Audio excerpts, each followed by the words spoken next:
Namaskar. Welcome to this second session of the fourth Adhyaya of Shree Bhagavad Geeta. We start with the gratitude to the Lord, with whose grace everything is possible. We pray to this Guru Shishya Parampara, through which this knowledge is preserved, transmitted, so as to reach us. I pay my respects to my Guruji, Pujya Guruma, with whose grace I am able to learn the scriptures and share this understanding with you. Start with a prayer. Om Sahana Vavatu Sahanau Bhunaktu Sahaviryam Karavavahai Tejasvinavadhitamastu ma vidvishavahai. Om Shanti Shanti Shanti. So in the third Adhyaya, Bhagavan talked about how we should do our karma, our actions, with what attitudes as karma yoga.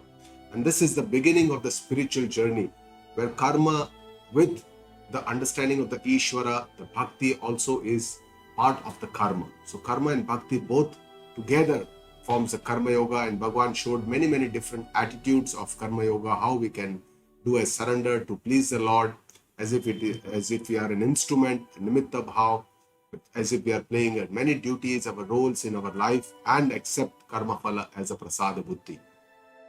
And in the next, that is the fourth Adhyaya, Bhagavan talks about how with this understanding of the Jnana, we can achieve karma sannyasa, renunciation of actions by this understanding of the divine knowledge.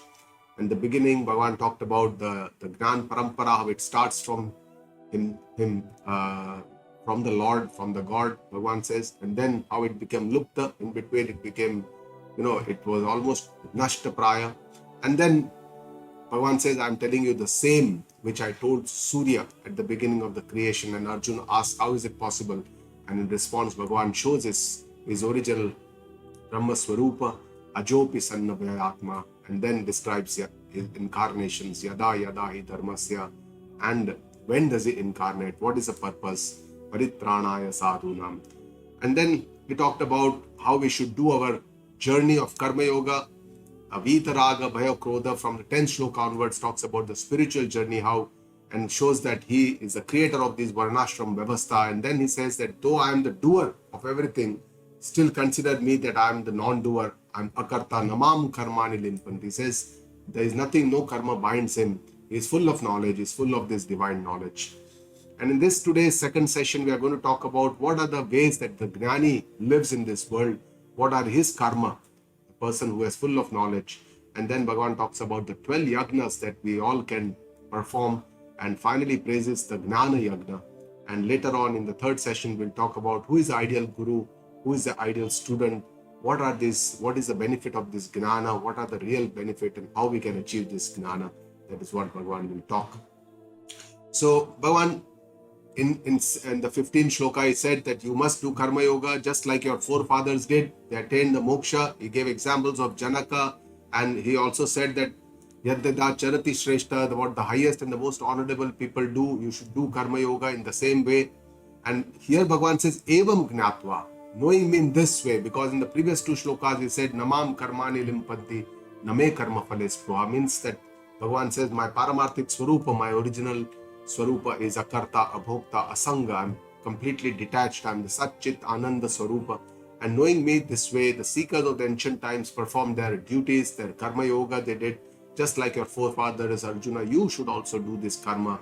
Initially, you will want to do Sakama karma, selfish actions, but then gradually you have to be going more towards the Nishkam karma, and then finally, with understanding, one has to go into Akama or Akarma, as Bhagavan is going to describe in this Adhyaya. In the next shloka, he says that we must understand what is the true meaning of karma and akarma. He says, Kim karma, kim akarma iti. You must, even the most kavayaha, one of the most intelligent scholars, the kavi, also get mohitaha, they get confused. And that's why Bhagavan says, I'm going to tell you everything about karma, akarma, knowing which you shall be liberated from this ashubha. Ashubhat means ashubha, that something that is a sinful world, and you will moksha, you will achieve moksha, say, you will achieve the freedom, you will achieve moksha.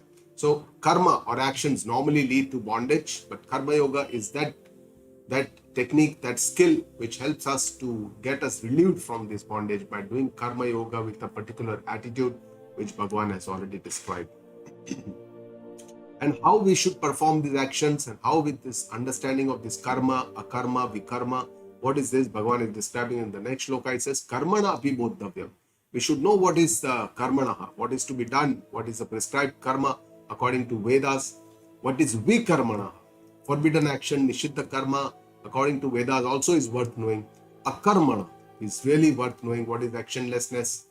And Bhagavan says, karmana gati gahana. The nature of the karma is extremely deep. It is very difficult to fathom, go to the to understand this karma phala gati. Why do we do one karma, and what kind of karma phala do we get, and how do we get, when do we get, what are the types of karma phala. All this is very, very difficult to understand for a human intellect, for a limited intellect like humans. We don't understand it completely. Why do we have to go through all this pain, miseries in our life? Sometimes we feel that what have we done for this? But there is something that we have done probably in the previous birth which we have to endure in this birth.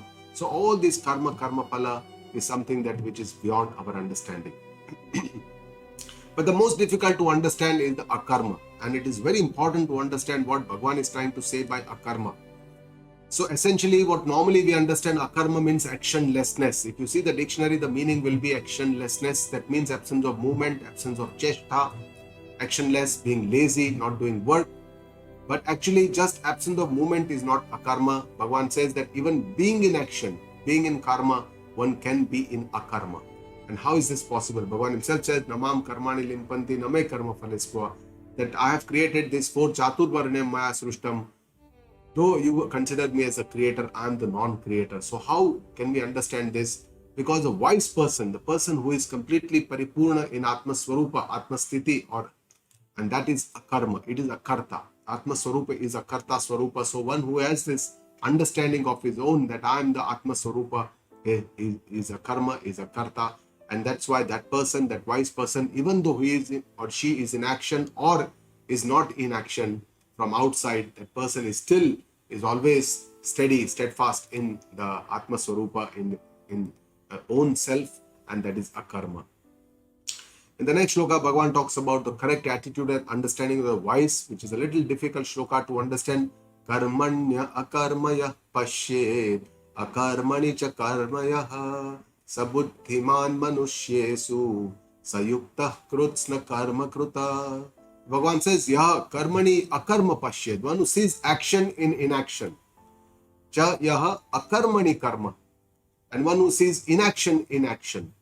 That person, saha manusyeshu buddhima. That person is a person who is gifted, who has a special intelligence. When we say dhanavan, person is having very wealthy, does not mean that person has wealth, because everybody has some amount of wealth, but the dhanavan is having some special or extra wealth. That's why it's called dhanavan. Similarly, buddhiman is a person, is not just the common or the normal intelligence that we need for doing our daily chores, but that person has a special intelligence to understand this divine knowledge, to attain that ultimate goal for what the human existence is given to us.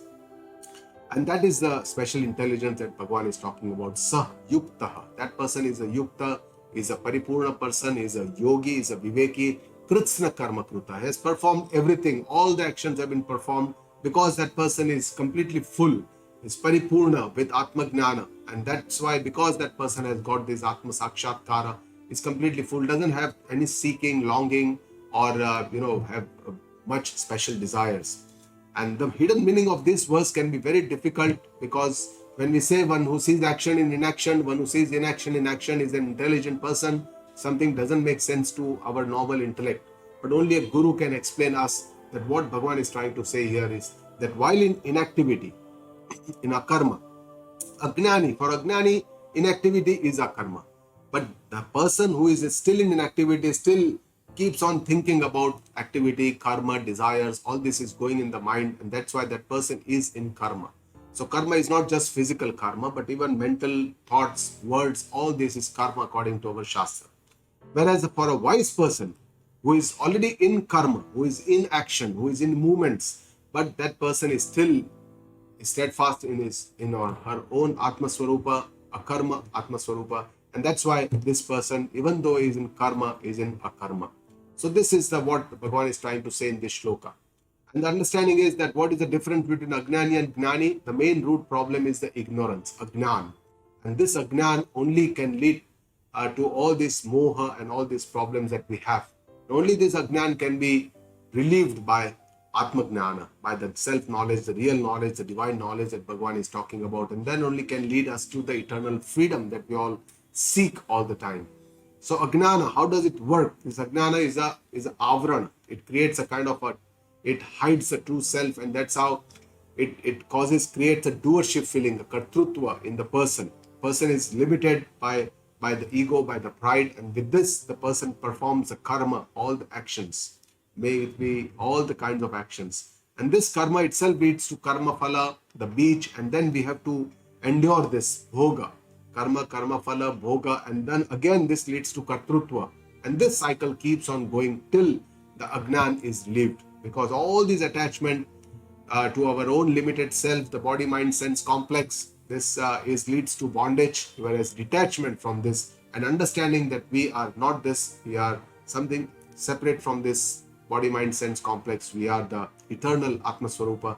With this understanding, with this detachment, it leads to freedom. So in the 4th Adhyaya, Jnana Karma Sannyasa Yoga, Bhagavan talks about this renunciation of action by self-knowledge, by the understanding which leads to moksha, which leads to freedom. For the unwise person, both pravrutti and nivrutti, means activity and inactivity, both are karma, both are actions. Because while they are in activity or they are in inactivity, they keep thinking, and that's why Bhagavan talks very sukshma.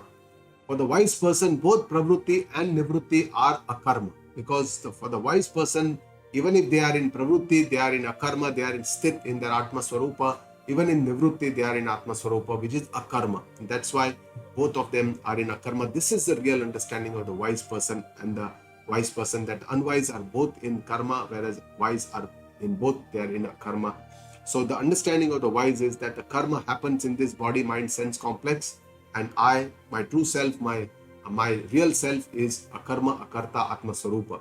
How we can put it into our life, that while doing our karma, while doing all our activities that we need to do, prescribed activities, kartavya karma, we must keep the vision of the self, akarta, Atma Swarupa, always in our mind.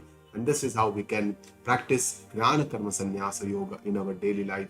And according to our scriptures, our karma, we don't have to give up. Bhagavan has already said in the 3rd and the 4th Adhyaya that karma tyag is not to be done, karma sannyasa is not to be done.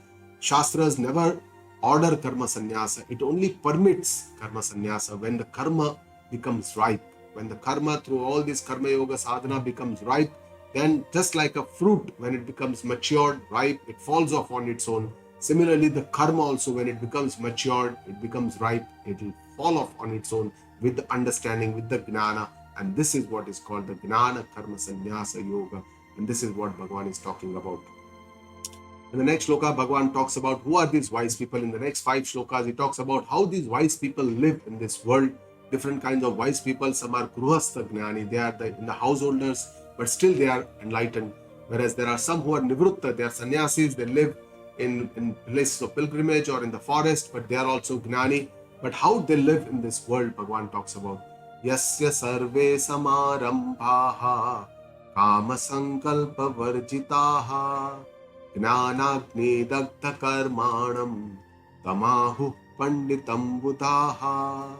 So Bhagavan says they are all the people who are already in Nishkam Karma, they are in selfless actions. Yasya sarve samarambhaha. Those people whose actions are well begun, samyak arambha. They begin all their actions very well. Samyak, samarambha. Means they do it with thinking, whatever they want to do, they give it a thought. They want to give it the thought of what will be the pros and cons of this action. They want to do planning. If they have to do some activity or some event, they will do a lot of planning. They will carry this out with a very disciplined approach, all their karmas, and they do not have any attachment to their karma or the karma phala. And they do, whatever they do is not just for the selfish motives, but they do it for the larger benefit of the society at large. So this is how the Gnanis do their karma. Kama sankalpa varjitaha.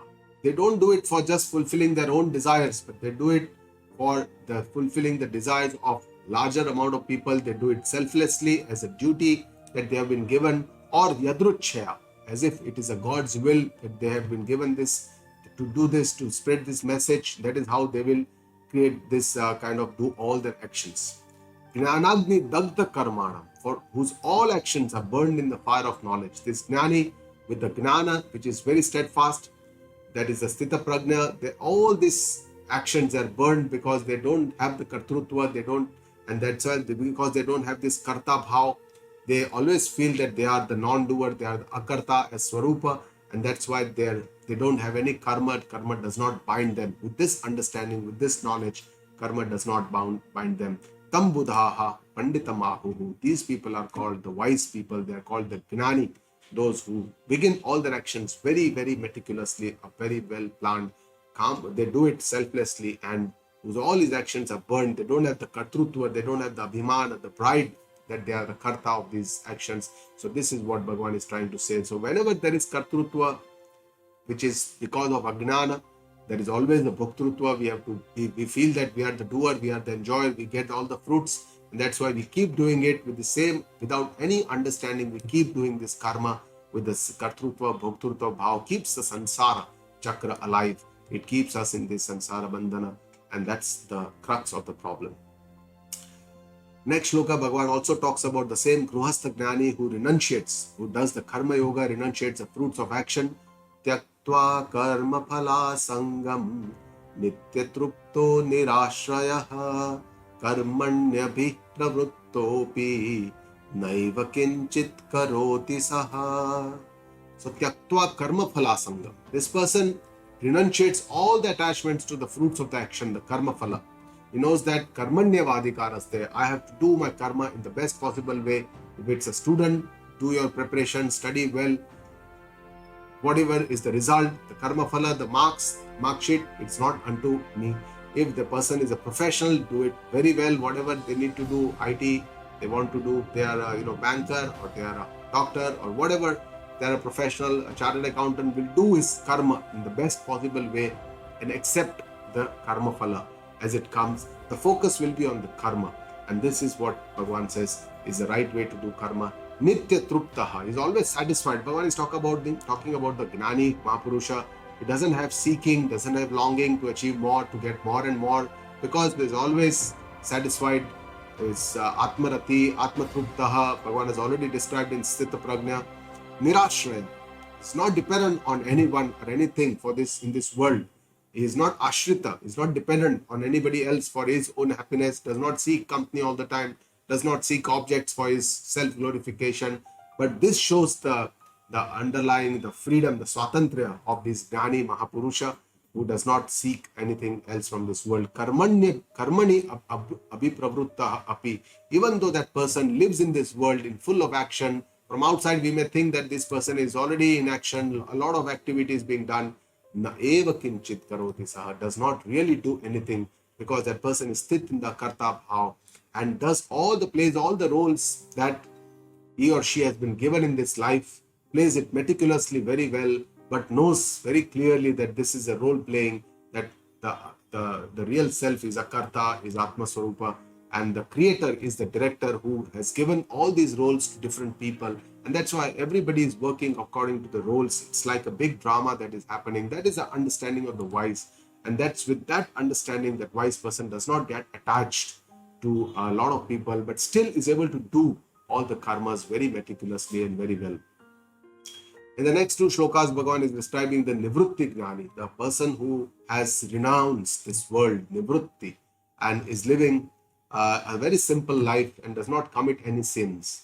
Nirashiryata chittatma tyakta sarva parigraha shariram kevalam karma kurvannapnoti kilbisham.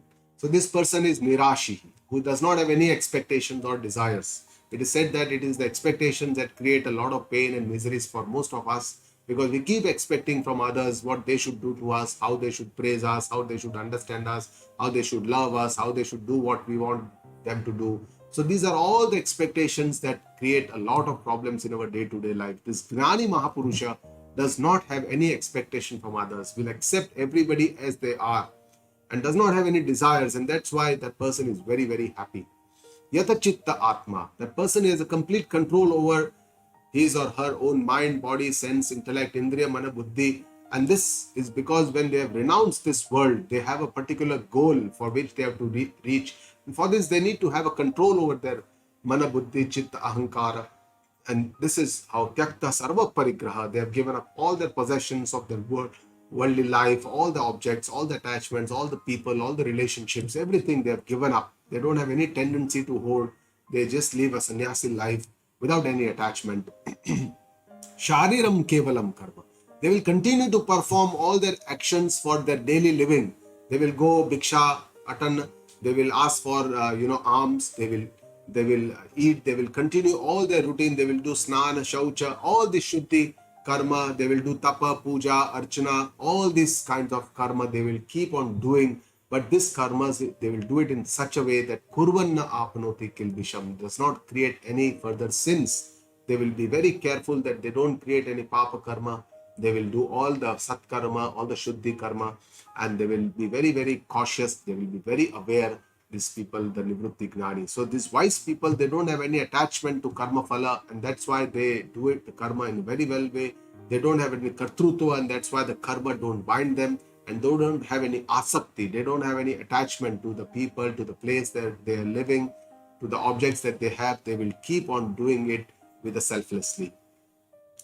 In the next shloka, again, Bhagavan talks about this Nivrutti Parayan Gnani, who is not bound by actions. Yadricha labha santushto dvandvatito dvimatsaraha samah siddhava siddhaucha krutvapi na nibadhyate.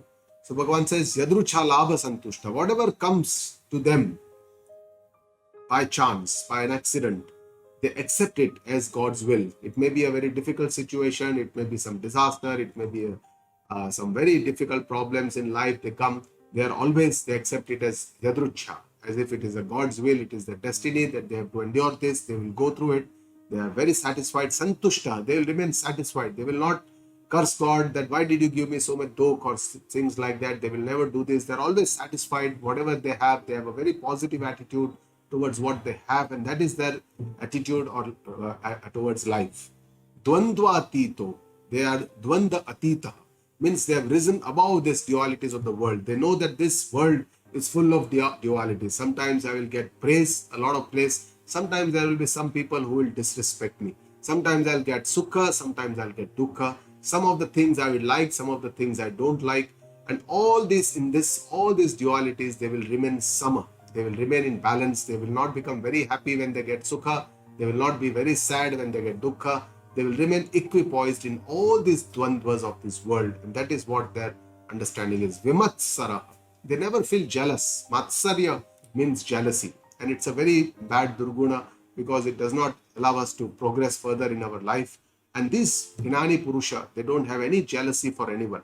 It is said, Guruji explains to us that jealousy is mainly because of two things. One is comparison and second is competition. And in today's world, these are the two things that we constantly keep doing. We're comparing ourselves with others, saying that, oh, that person has progressed so much, he has earned so much money, I could not do this. So that is a comparison that we do with others. And the second is competition. Competition is because we always feel that we have been left behind, the other person has progressed, and we try to compete with others. And this is the problem why jealousy happens. But this Gnani Mahapurusha knows that there is nothing to compare. Everybody is unique. Everybody has their own potentials. Everybody has their own strengths and weaknesses. There is nothing to compare. In the Anatma, everything is different. In the Atma Tattva, there is just oneness. And that's why there is nothing to compare. It's all the one and the same because they look at the Atma Tattva. The Gnani also feels that there is no competition in this world because the goal for that person is the oneness, to achieve the Atma Tattva, to get this, understand this knowledge. And there is no competition. Though that Atma Tattva is one, but everybody can attain this with their own understanding. It is not that if one person attends, the other person is not going to attend. And that's why there is no competition here. And that's why this Gnani Mahapurusha does not have any Matsarya. Sama Siddhau Cha Siddhau. They are same in success and failure. They accept the failure in the same stride as they accept success. They don't have any upheavals, ups and downs. Krutva api na nibadhyate. Even though they are in action, they really don't get bound by the action. And this is how the Gnani Mahapurusha lives in this world. So this is the understanding of the Gnani Mahapurusha, that Anatma is all different. There are so many variations. Everybody is unique. Everything is different. With all this is perception. But the real Adhishtan, the real foundation of all this is the Atma Swarupa, which is one. Though it is not seen, the Gnani Mahapurusha is very awake to this Atma Swarupa. Ya Nisha Sarva Bhutanam, as Bhagavan had described in the second Adhyaya. That person, this Gnani Purusha, is awake to this Atma Swarupa, does not get attached to this Anatma Swarupa, which is the Bheda Buddhi in this world. Now in the next shloka, Bhagavan is talking about how the Grihastha Gnani performs all his Karma Yoga with the Yagna Buddhi. Bhagavan had already described Yagna Buddhi in the third Adhyaya of Karma Yoga, but here he's going to describe in much more elaborate way all the different ways we can perform the Yagna, Karma with the Yagna Buddhi. Gata Sangasya Muktasya Gnanavasthita Chetasaha Yagna Yacharatah Karma Samagram Praviliyate. Bhagavan says Gata Sangasya. They have renounced all the attachments. This Gnani, wise Mahapurusha does not have any Sangha, does not have any attachments. And that's why they are Mukta. They are completely free from all these attachments because they don't have any attachments. Gnanavasthita achetasa. They are Gnanavasthita. They are steadfast in this divine knowledge, the self-knowledge, the Atma Gnana, and they are achetasa. They are always full of awareness. Wherever they tread with awareness. Yagnaya acharataha. Such a person performs all the actions according to Yagna Buddhi. All their acharan, all their actions are done according to Yagna Buddhi. Karma samagram praviliyate. All their actions are pravilapan. Pravilapan means they get dissolved, they get evaporated.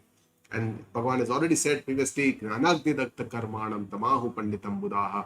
They are burned in the fire of the self-knowledge, that the karma are all burned. They don't have any kartrutva because that action is so, their gnana is so steadfast that all this karma are burned in the action, in the fire of knowledge.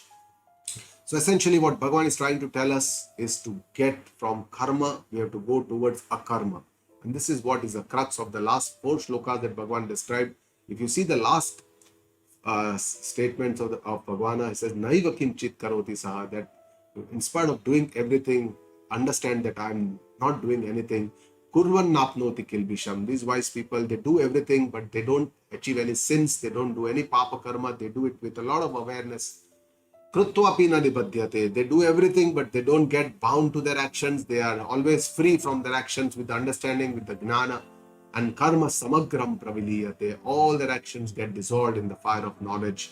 But this understanding is what Bhagavan wants us to do. Karma, finally going from karma towards gnana karma sannyasa yoga. And now Bhagavan is starting this Yagna Prakarana, where he's describing 12 different Yagnas. And Yagnas are an important means of sadhana for the spiritual journey. In the Vedic times, there was in the Vedic Parampara, many Yagnas were being performed as rituals in the sacrificial fire, where the Yajmana would give the ahuti of a lot of different things, and there will be rituals which will going on for a lot of different things. Today we don't do this, but the idea of these Yagnas were mainly two. One, to become selfless, to start giving, because everything as a ritual, you keep doing it, don't expect anything in return. So that is how we do tyaga. Giving ahuti is like giving, is like a tyaga, and that was what was the purpose of the life, to give away everything rather than accepting everything, which is the purpose of the life today. Second is to develop some kind of a sanyama, restraint, some kind of a moderation in life, and this was again the purpose of this yagna. And in the 18 to the 24 shloka, Bhagavan described the Gnani Mahapurusha in the last 6 shlokas of the Grihastha and the Nivritta Gnani both. And now in the next 8 shlokas, Bhagavan is going to describe these 12 Yagnas. And then finally, the purpose of all this is that he is going to praise the knowledge. He is going to say that the Gnana Yagna is the Sreshta Yagna. The knowledge is the best way because it is the ultimate step to the Atma Gnana. It is the Sakshat Sadhana to Moksha.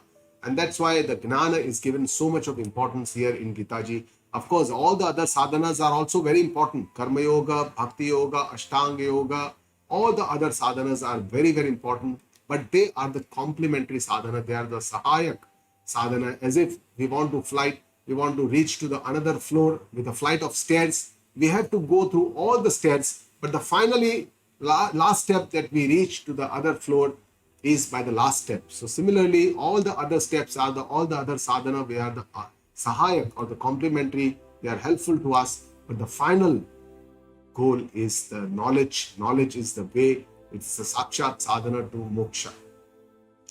So Bhagavan starts describing the first shloka he describes is the ultimate goal. He describes what is the kind of vision that we should develop, how we can see oneness. I mean, it's all the diversities, I mean, all the differences, how we can see this Brahma Buddhi. That is what Bhagavan says, Brahma Buddhi. It's a very well-known verse. It's a Vedic mantra. Brahmarpanam Brahma Havihi Brahmagnau Brahmanahutam Brahmaivate Gantavyam Brahma Karma Samadhina. So this is what Bhagavan tells us, to have a Brahma Buddhi, how to see oneness in everything. He says Brahma Arpanam. Whatever we arpana means whatever we offer, all the objects that we offer in the Yagna, they are Brahma. Bhagavan says all the objects are like, through which we offer, it's like a long wooden spoon. Then there is a kamandalu through which we take the oil and we offer. Then, so all these utensils and other things that are used in all these objects, Bhagavan says they are all Brahma. Idea is that even within the Jada Padartha, Jada means those which we say they don't have life or they don't move, all these Jada Padartha, also there is a Chetan Padartha. According to our Vedic philosophy, our Vedic system of understanding the Sanatana Dharma, it is not that these are inanimate objects, they are dull or they are non-living objects, but even in this, everything has a avrutta of Chetana. Chetana is there everywhere. It is the understanding. Brahma Havihi. Whatever we havan, whatever samagris that we offer into the havan, the Yagna Kunda is also Brahma. Something like oil that we offer, the tal that we offer, all this that we offer is all Yagna, is all Brahma according to the Lord. Brahma Agnau. Agnau means Agni, the fire of this sacrificial fire, the Yagnas is also Brahma. Brahmanahutam, whoever is offering all this, the Yajmana, the Brahmana, is also a Brahma. Brahmaiva Gantavyam, whatever fruits are offered or obtained, Praptavya, whatever is being attained or is to be obtained after the Yagna Karma, the Karma Phala is also Brahma. And Tena Brahma Karma Samadhina, that wise man who does all these actions, all his karmas with this Yagna Buddhi is also a Brahma. So everywhere we should try to see Brahma behind all these differences and diversities. We should try to see the oneness, that is the Brahma, the eternal consciousness, which is there, which is what Bhagavan is talking about. This is the ultimate goal for us, and that he describes as the first Yagna. And these are the two verses that we speak before putting any morsel in our mouth in our Vedic parampara, which many of us even today we do it. This is the first shloka, the Brahmarpanam Brahma Havi. And the second shloka that we speak before putting any food in our mouth is Annapurne Sadapurne Shankara Prana Vallabe Gnana Vairagya Siddhyartham Bhikshan Dehi Cha Parvati Namah Parvati Pataye Har Har Mahadev. So this is a salutation, a prayer to the Mother Parvati, who is Annapurna Devi, who is the one who gives all this Anna through which we all can survive in this world. Shankara Prana Vallabe. She is very dear to Shankara, very close to her heart of Shankara. Gnana Vairagya Siddhyartham. So the prayer is that, oh Mother Parvati, give me food such that my Gnana and Vairagya Siddhyartham, it becomes, it gets elevated, my divine knowledge, I am able to fulfill this, that this food gives me Vairagya. Vairagya comes, real Vairagya will come only with the real understanding, real Gnana. So Bhikshan Dehi Cha Parvati, please give me this kind of a food. Namah Parvati Pataye. So that's a salutation or prayer to the Lord Parvati. The next Yagna that Bhagavan is showing is the Yagna of Bhakti, devotion. Daivam eva pare yagnam yoginam paryupasate brahmagnava pare yagnam yagne naivopajuhvati. Here Bhagavan says apare. Apare means some others. They perform these yagnas to please the deities, the devatas, by their own paripasate. They do a lot of worship, upasana, they do a lot of paripasana, and then they want to daivam yagnam. So they do it to please the deities or the devatas. Apare, some others, they They give the sacrifice of their own jiva bhava in the fire of Brahma. Brahmagnav yagnena yagnam upajivati. So they do yagna to give their own, limited jiva bhava. They want to sacrifice, they want to give up, and they want to merge themselves with the eternal Brahman. So offering our own ego, our own ahankara into this pure eternal consciousness Brahma is the ultimate goal of the spiritual journey. And then finally what we need to attain is the oneness, the climax. And this oneness, climax of the meditation that we attain, which is called sakshatkar or samadhi, is the same in bhakti parampara also. They want to attain the Lord by bhakti, and that is the same in the knowledge parampara also, where we want to, with understanding, with the knowledge, we want to become one with the Almighty. So this Aikya Gnana, to reach to this Aikya or oneness, is the ultimate goal for all the different paths. The third Yagna that Bhagavan is showing is the Gnanendriya Sanyama, the sense control of all our Gnanendriyas, the Pancha, the 5 Gnanendriyas. Shotradinindriyanyanye Sanyamagnishu juhvate Shabdadin Vishayananya Indriyagnishu juhvate. So Bhagavan says all these 5 Gnanendriyas, which collect all the information from the outside world and process it and give it to our mind, to give the knowledge to our mind, must be restrained in this sacrificial fire of balance, that is the yagna. So that is how we should, though our Shastra tell us that we should use our Gnanendriyas with some kind of a restraint, sanyama, and this is the first part of the spiritual journey. Bhagavan has already described in the 2nd Adhyaya and in the 3rd Adhyaya, Yada samharate chayam kurmongani va sarvasha, where Gnanendriya is important. Raga tvesho vyavastito indriyasya indriyasyarte. All this where Gnanendriya sanyama is being described. And this is the beginning of the journey. And from here we can become, from Swachanda, from being independent, we can become Swatantra. Swatantra is also independence. And the Swatantra is a real happiness, because that is in sanyama, that is in balance. What Guruji tells us, explains us always, is that independence, Swachanda means why I do whatever I like to do. From this kind of independence, which does not have any restraint, which is without restraint, the first step is to become aware, sajagata. Where with sajagata, then the next step is that we work, we do our actions, and then we develop some kind of a restraint, sanyama. And from sanyama, ultimately, then we have to go towards a real independence, which is swatantriya, or being swatantra. And that is the real independence that comes with sanyama, that comes with restraint, that comes with sajagata. That is not just whatever I want to do. So both are independence, swachanda and swatantriya, but there is a huge difference between the two. Both are both ends of the same spiritual journey, and this is what is the journey. Shabdadin Vishayananya Indriyagnishu Juvati, renouncing all the seeking of the objects, to have a sanyama in the Vishaya Grahana. That means that when we seek all the objects, sacrifice all the objects of desire into the Indriya Roop fire of balance. So balancing essentially our needs and greeds, not to just keep seeking objects, to keep accumulating possessions, and to keep accumulating the devices that we need, whatever comes. We are so fond of new phones, new watches, and new clothes and new things. We keep accumulating a lot of things in our life. So that balance, achieving that kind of a balance in the, in the objects, in the thoughts, in the words, and on the karma, and even in our ahara, even in our food intake, that is something which is very important. And this is what Bhagavan says is one kind of a yagna. The next yagna, Bhagavan says, the yagna of manasanyam, the strength of the mind. And this is the most important sanyama.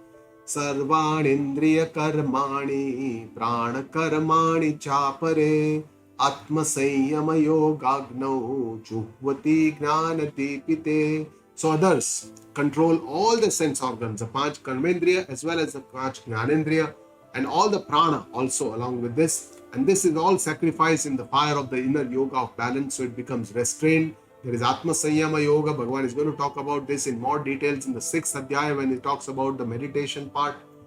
And Gnana Dipite, which is illuminated by the knowledge, by the light of knowledge.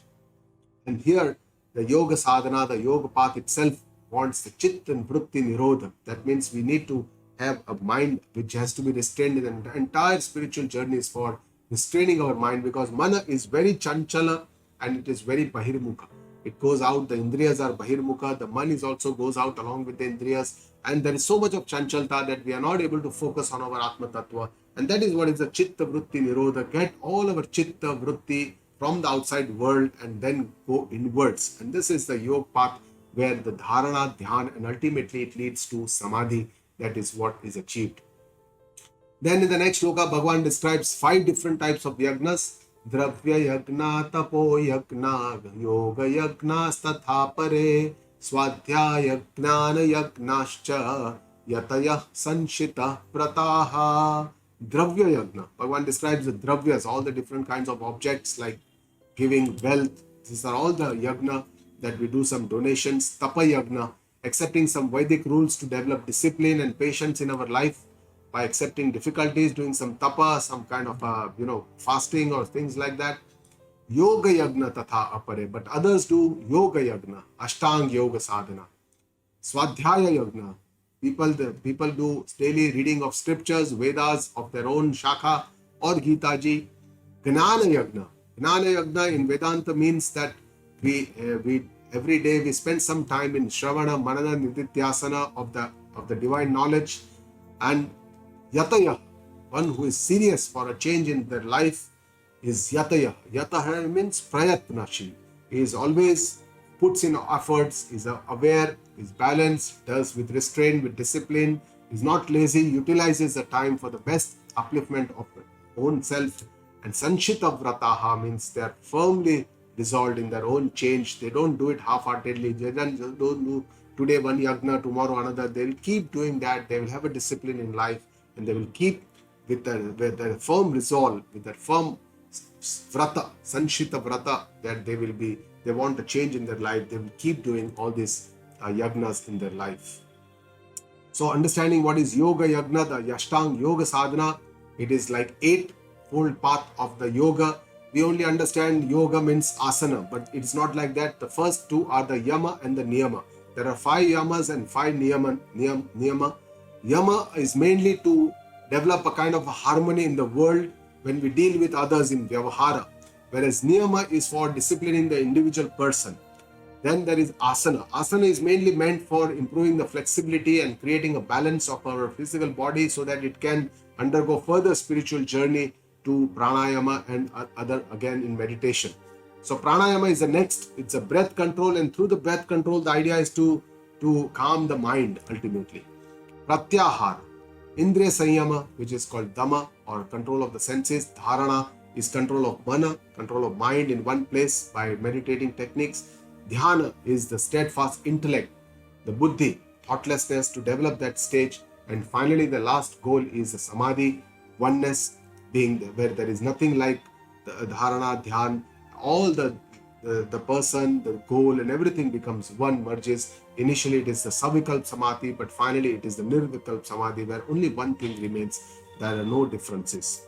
So, the 5 yamas that are important for our vyavahara and for our worldly existence: ahimsa, non-violence; satya, honesty or truth; asteya, not stealing; chori na karvi, satya, ahimsa, chori na karvi. All this that Mahatma Gandhi used to practice. Brahmacharya, to be steadfast in the knowledge of the Brahma, balancing in physical pleasures, aparigraha, not to indulge in overpossession or unnecessary accumulation. The 5 niyamas for our own individual discipline are shaucha, practicing purity of the body and mind; santosha, contentment which leads to happiness; tapa, for controlling our own self; swadhyaya, daily introspection, daily reading of scriptures; and ishvara pranidhana, surrender to the Lord with total faith. So these are the 5 yama, 5 niyama of Ashtanga Yoga.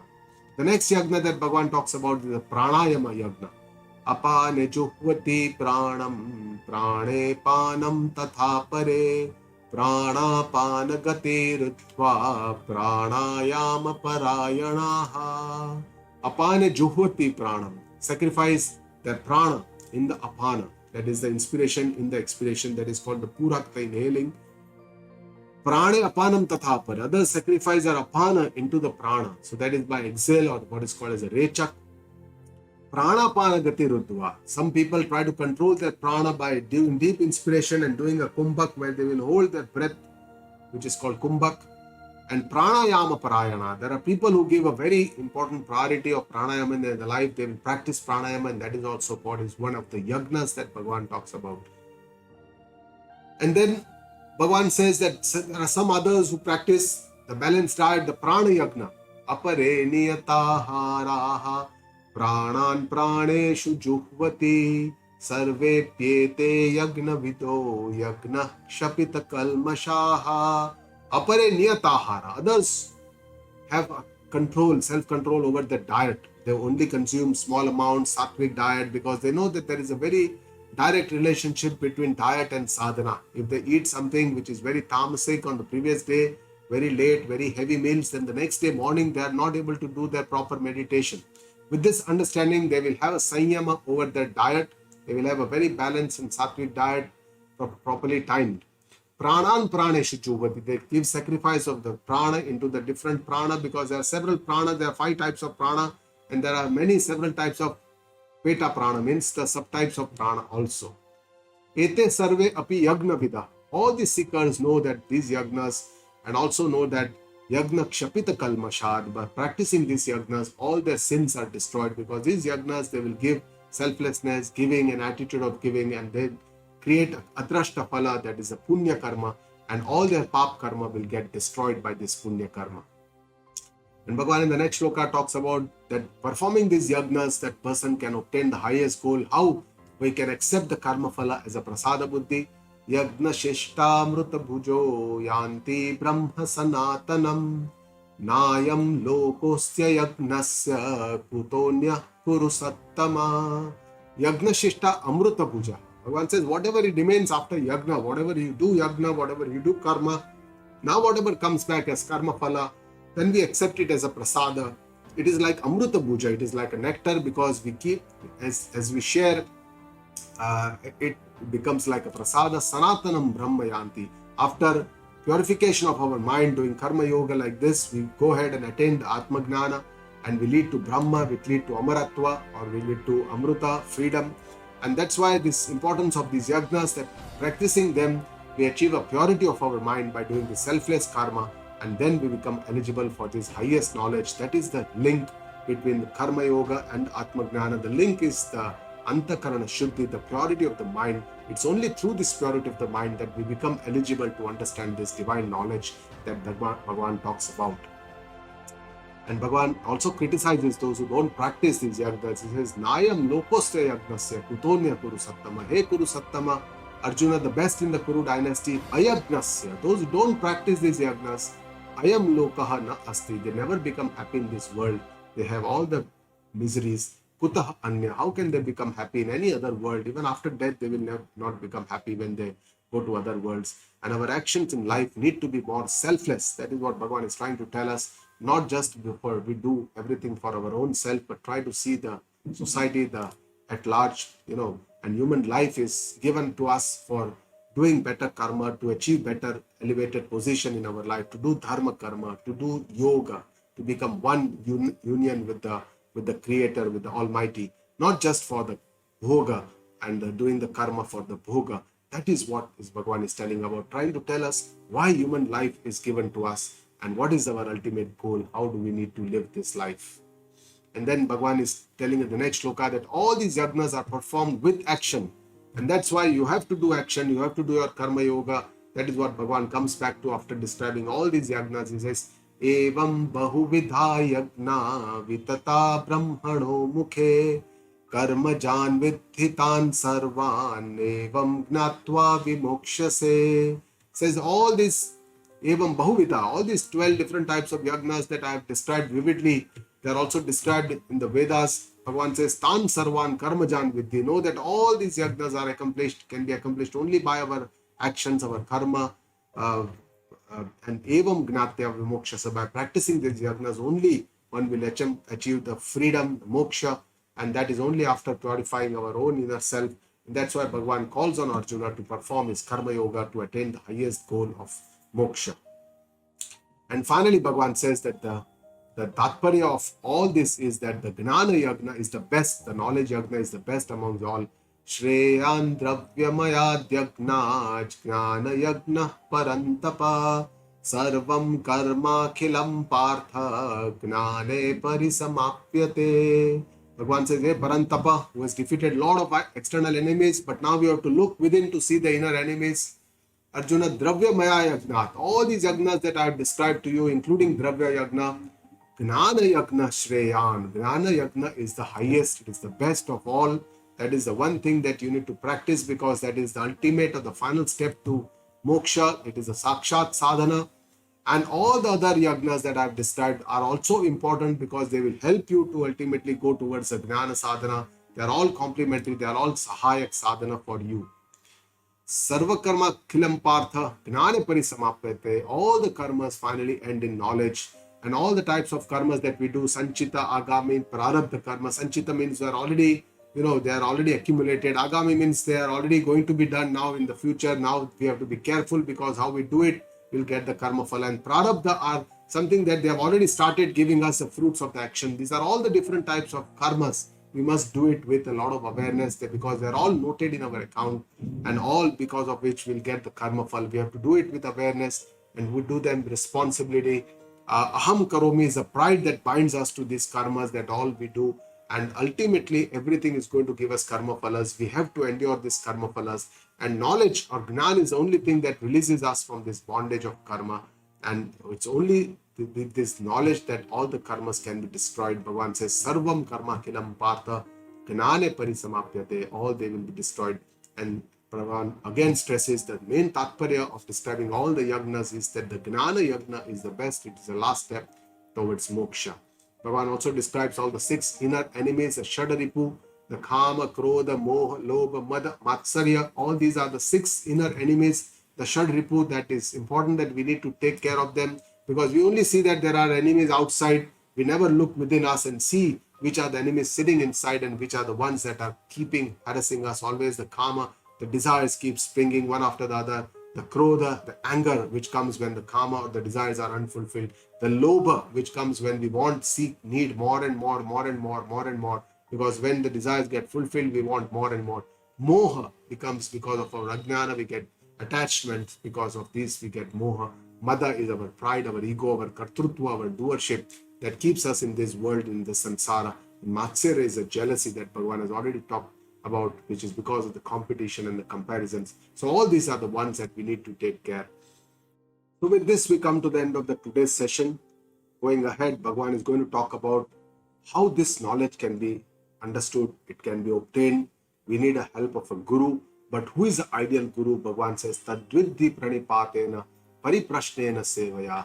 We should know that we can know this eternal consciousness, this Brahma, Atma, Paramatma only by pranipatena, by going down, pariprashnena, by asking questions, sevaya, by service to Guruji, upadekshanti te gnanam, that Guru will give you that knowledge of the self, gnaninaha, that Guru is knowledgeable, not only knowledgeable, but is also tattva darshinaha, has seen this tattva, has been self-realized, has understood this. That person is the ideal person to give this kind of a knowledge. And to summarize, Bhagavan has shown us the 12 yagnas that we must give some place in our life because these are the ways that we can purify our own self to understand this divine knowledge that Bhagavan is talking about. He showed us very different types of all this knowledge. Today in this world, we may not be able to perform all these 12 yagnas because this was a time with Vedic Vyavastha. But Guruji tells us that at least Vedas say that we can practice these 5 yagnas, the Pancha Yagna, which is also the Dev Yagna, doing something for the Lord, some Seva, Puja, Archana, Pitru Yagna, repaying debt to our forefathers by some rituals, Brahma Yagna, studying the scriptures and repaying the debt of the Rishi, Manusha Yagna, helping people, and Bhuta Yagna, helping other species, giving some food to animals, birds, others in the surrounding. So this is how we can do this kind of karma. So to summarize and conclude, Jnana Karma Sannyasa Yoga, the 4th Adhyaya, Bhagavan is trying to tell us that karma happens in the anatma, in the body, mind, sense complex. Whereas our Atma Swarupa is akarta, is akarma by Swarupa. There are no actions in this karta, akarta, Swarupa, which we need to understand that I am not this anatma, but I am this Atma Swarupa. This is what we need to understand. And with this Gnan, we can know that, we don't get attached to our karmas. So in life, how we can put this into practice, it while we are doing all our karmas, we can see that, we can do it as an instrument, that is this karmas are done through this anatma, which is like an instrument, which is through which the nimitta matra, through which everything is being done. I am not attached to this. I am aware of what is being done. I am the sakshi, I am the observer, but I don't get attached to all my actions. And this is how we can put this knowledge into our life, and with this understanding in our life. With this, we come to the end of this session, the second session of the fourth Adhyaya. Guru Brahma, Guru Vishnu, Guru Devo Maheshwara, Guru Sakshat Para Brahma, Tasmai Shri Guruve Namah. Om Purnamada Purnamidam Purnat Purnamudachyate Purnasya Purnamadaya Purnameva Vashishyate. Om Shanti Shanti Shanti.